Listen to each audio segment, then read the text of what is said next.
Welcome back. You're now watching the lifestyle segment on the weekend show brought to you by Holo Crunch Popcorn. Today we'll be discussing Grooming the Boy Child for Excellence. International Boys Day is about dedicating May 16th to focus on boys as well as their well-being. This includes the things they need to do in order to be happy, healthy, and valued in their family and the community. We have seen endless campaigns for supporting the girl child, and to ensure a more balanced society, it is imperative we pay more attention to the boy child.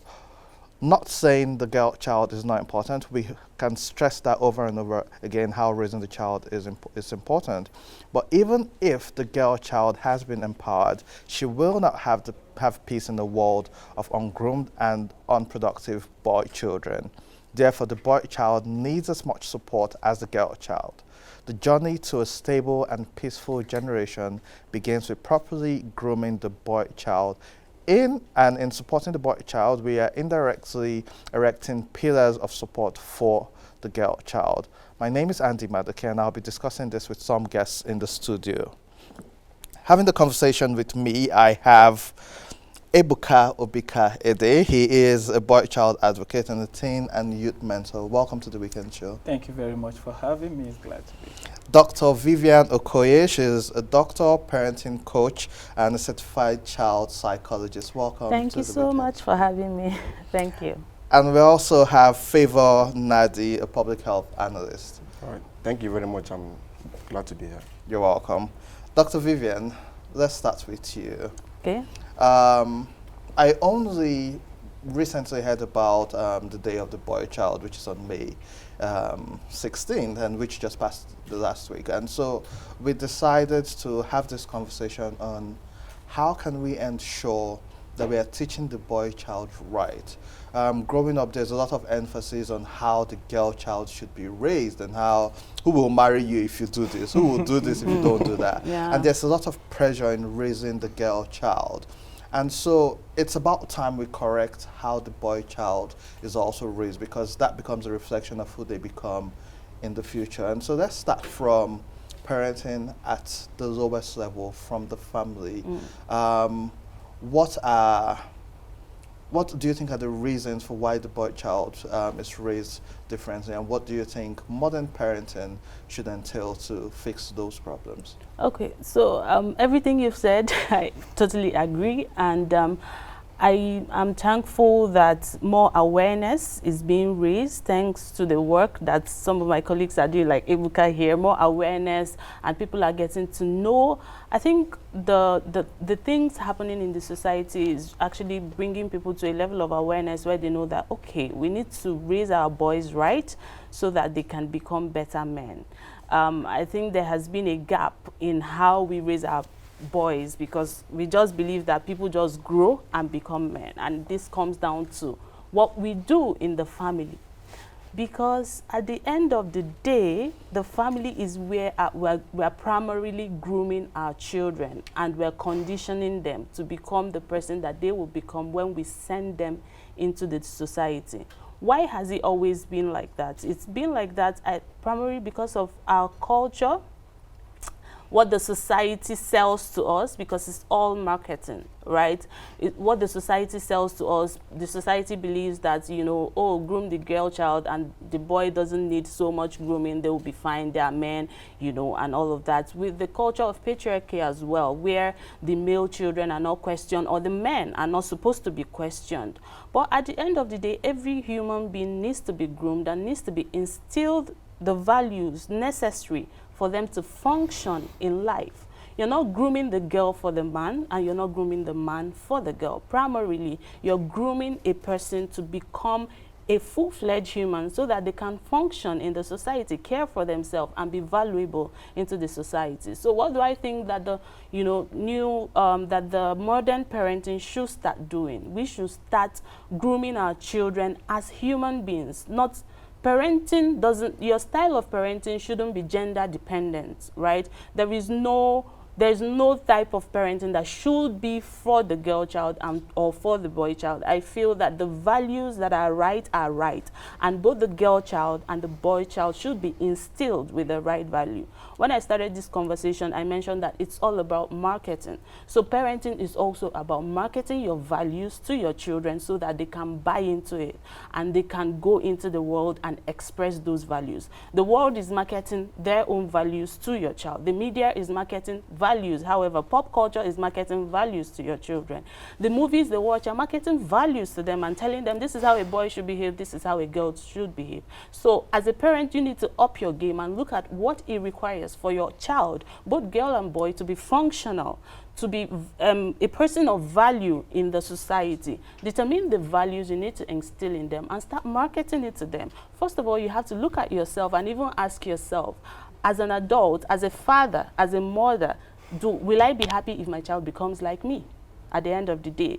Like, not the you that we see, the you in secret and in public. Will I be happy if my child becomes like me? If the answer is no, you start adjusting, because you have to be the first model for your child, then what you teach and the things that you instill in them. Talking about marketing, I like that you brought that up, because while you're saying that, what was playing in my head was, growing up, there was this advert where they would be like, mommy in the kitchen cooking rice, daddy in the parlor watching ball or watching news. Exactly. You see detergent and it's a woman washing. Yes. The boys are out playing football. It's all You watch conditioning. big adverts, it's a boy playing football outside while the Yeah. mother or someone is preparing Yeah. breakfast. And like you rightly said, marketing has played a major role in conditioning people to think a certain way and see certain things. But Ebuka, you work with boys and young people. Can you tell us about it, why and about it, and how it's been so far? Thank you very much. Yeah, I work with boys at Save the Boys Initiative. You know, I'll just start by just sharing what has been happening in the country for the past 2 or 3 weeks. It has been quite traumatizing for us as a nation, from the issue of insecurity to rape to gender-based violence, you know, fraudulent activities, all manner of issues that have brought a lot of concern to us as a nation, you know. And when we look at all of that, you see that the major perpetrators of that are boys and young men. And it's time for us to look back and say, what are we not doing well? Anytime I wake up, I hear another news of rape, I ask myself, who raised that young man? Who raised that boy? Why is this boy doing this? When I hear issues of fraudulent activities and boys, you know, in fraud and all manner, I ask, who raised these boys? So it's just pertinent to, you know, we are seeing as a nation that there's a gap that, you know, we have left, and we are all suffering from the ripple effect of that. And that's why we're in this space, grooming and raising the kind of boys we want to see. Because if we don't instill the right values and discipline in them, then what we are seeing playing out is just what we are going to keep seeing. Research of last year from Education Ministry shows that we have over 10 million out-of-school children in Nigeria, and it's shocking to know that 62% of that number are boys and 38% are girls, and that is alarming. And with the recent shutdown of schools and all that is happening, even shows that we have more numbers. And in fact, it's shocking to know that over 53% of that number comes from the Northwest and Northeast.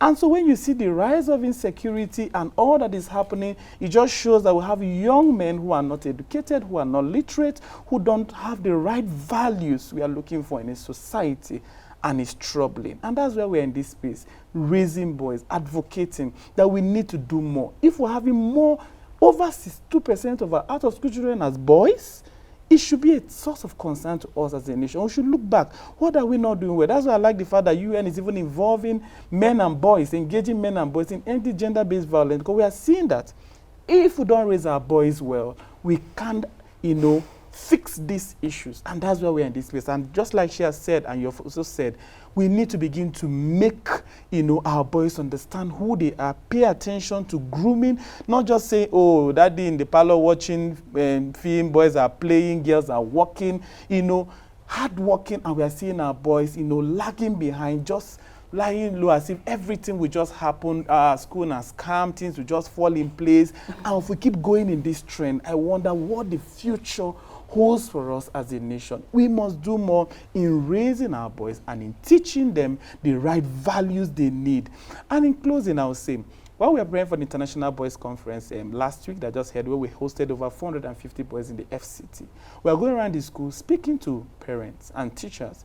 And, you know, the principals were already concerned. They say the academic performance of our boys in the schools keep dropping every year drastically. They are losing interest in academics. They are losing interest in education. They are just playing. Every issue in school is caused by one boy or the other. And they say, please come to our rescue. This is a menace. This is a challenge. And these boys will be fathers, leaders, husbands tomorrow. And that's where we are having the kind of leaders we are having today. No empathy, no compassion, no love, because of the way they've been groomed. You can cover it up. There's no problem. You can fix it all. We must begin to change the narrative if we want to build a society of our dream. That's why I'm happy that we are having this conversation. And people are beginning to know that we have the Word of the Boy Child. This is the 4th edition. And yes, it's that we are creating awareness and we are advocating and we want to see the desired change. Okay, let me bring Favor in. I heard Ebuka talk about discipline and values. In some random Korean show I watched last week, someone said something which struck me in my head, and he said there's a limit to how much pain someone can feel. And so I remember in primary and secondary school, there are some people who, when you flog them, they'll say it's dusting. There's a level you flog a child that they stop feeling pain, and they're just looking at you. And so it doesn't really deter them anymore. The role of discipline and how we discipline our children, and in this case, the boy child, do you think it plays a role in positive reinforcement, or it just hardens them? And how do you think we should raise the children with the right set of value and discipline without damaging them? All right. Thank you very much for that question. And I love what Mr. Ebuka was saying.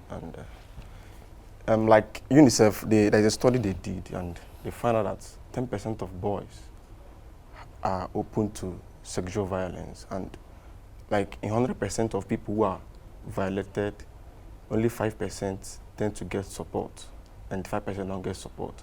Now, there is a gap between the person who is doing the discipline and the person who is receiving the discipline. If you want to correct a child, if you want to correct the boy child, you have to make the child to understand why he's being corrected. You have to make the child to understand that this thing I'm doing to correct you is not just to harden you. And we have to understand the way we treat this person is not the way we treat another person. And sometimes when that child you are punishing, have you given that child a listening ear? Okay, to know this thing is complaining, how do I react to that?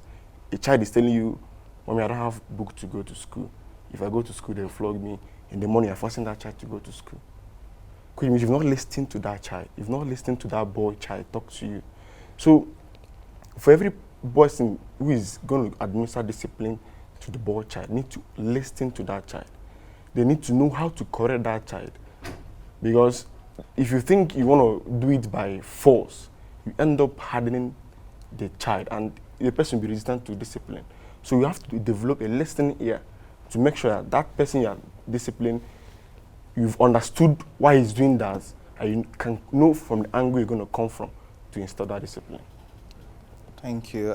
Vivian, so toxic masculinity is real. You hear music, walk like a boy. You hear big boys don't cry. I mean, even now there's big girls don't cry, but you hear big boys don't cry.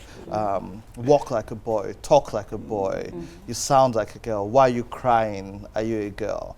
And so the boy child, and I'll speak for Nigeria and Africa, is raised to be this toxic personality without feelings or emotions. And so you're hurt, you have to be the bigger person. You can't have an argument, or you can't talk things out. And so there's a lot of compartmentalization and suppression of feelings and emotions and empathy, and not justifying it at all.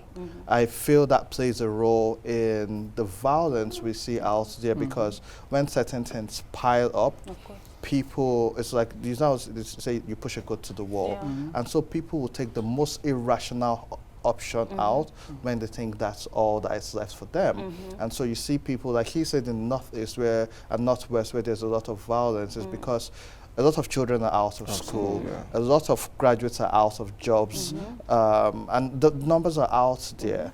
And these men feel I should be a man, I should provide, I shouldn't have feelings, I shouldn't show myself. So I want you to talk about the boy child being vulnerable and how it's the importance of letting people to be vulnerable in order to heal from past trauma or past incidents which have pretty much could trigger violence and wrong behaviors at some point. Yeah.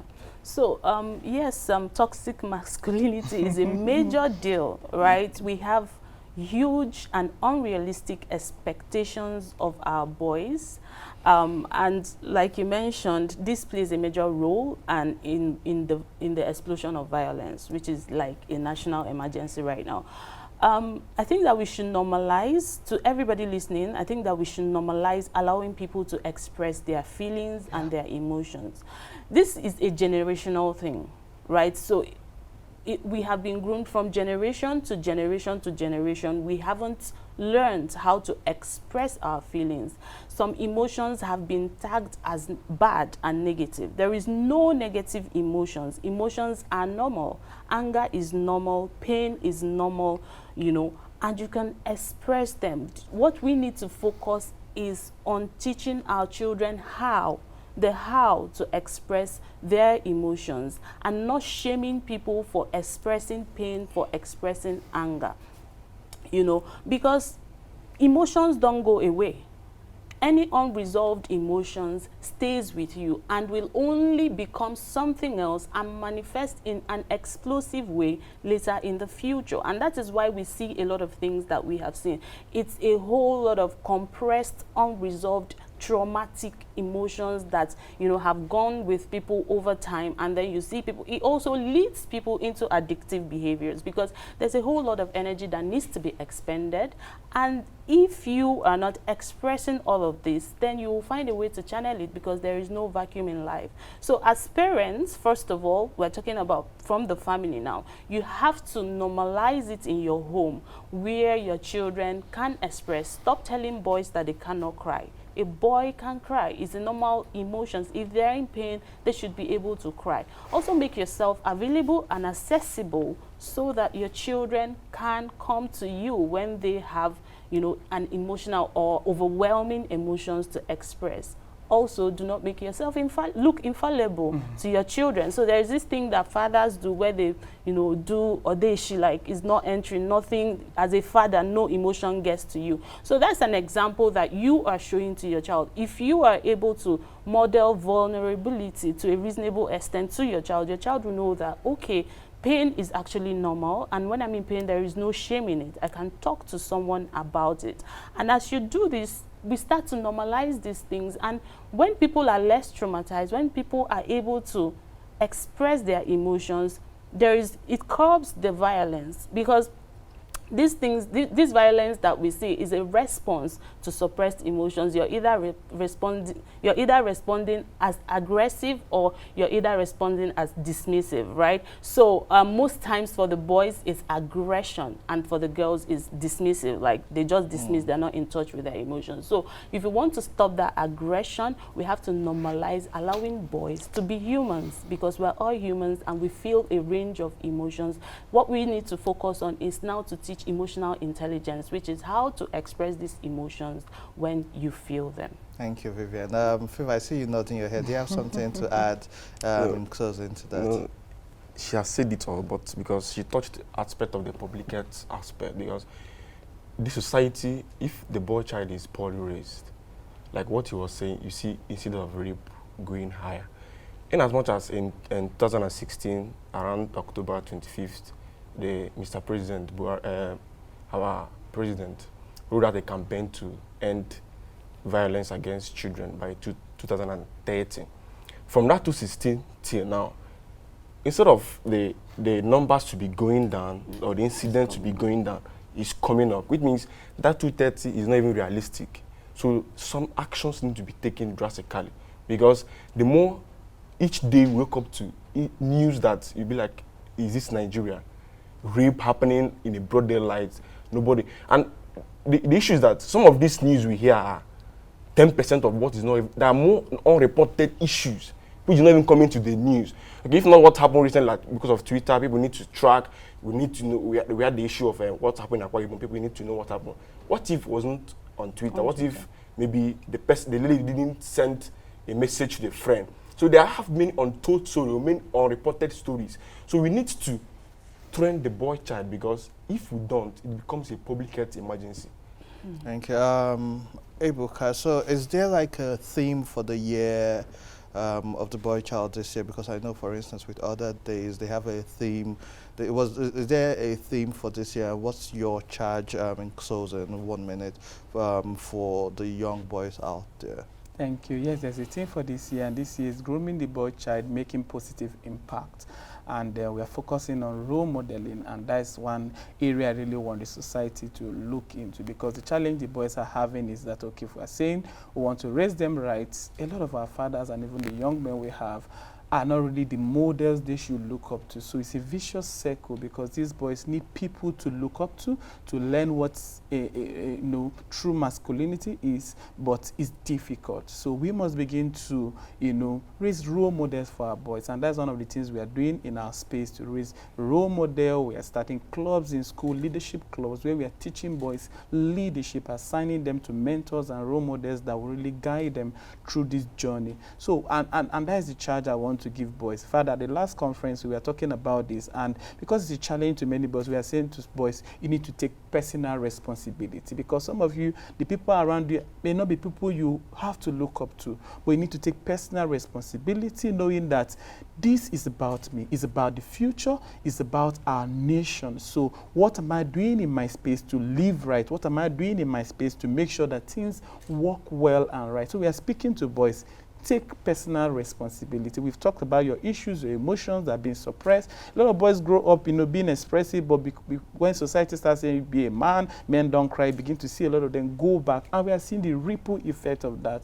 We need to begin to build raise role model for our boys, and guide them to a journey and a life of impact. Thank you very much. Ebuka, Vivian, and Favor, that's been a brilliant conversation, and thanks for coming on the weekend. And to our viewers at home, and to the boys at home, this is a charge directly to and at you. It's extremely important that you are celebrated. However, we need to take responsibility for our actions. We need to get rid of toxic masculinity. We need parents to train their children equally in a way that they will be proud of in future, because who you are today and what you as parents show your children has a huge role to play in what they become or what they don't become in future. And so we all have to take responsibility. Gender-based violence must stop. Abuse against fellow humans must stop. The crime as a final resort doesn't help anybody, because we're just leaving a bad trend for generations and generations to come. That's all we have for you for the lifestyle segment. Chef T will be back with breakfast. We have Aisha B with entertainment, and Ayo will come on with sports. Don't go away, more for you on the weekend show.